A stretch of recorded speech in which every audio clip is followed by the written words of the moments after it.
Mga tuon ini mga kaigsunan, ikaw atong panahon ni Radan nga ni iba, hangtod atong panahon niya na naguhulat kita hansaad ang pagbalik han aton Dios.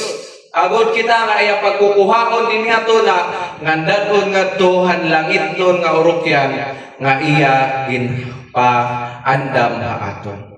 Saglit igsoon kabugtuan, hinaot nga aton pagkinabuhi. Diri naton ibainuhan butang nga ginaandam han Dios para aton. Usa ka puloy-anan nga harayo tikang mga kabalaka. Usa ka puloy-anan nga diin waray na panagbulag, waray na mga panagbingkil.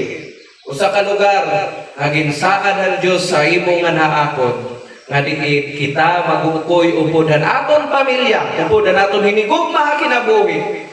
Kaupodan Dios nga aton magtaralwas dito ha langit nga ginandam niya para ha imo nga naakon.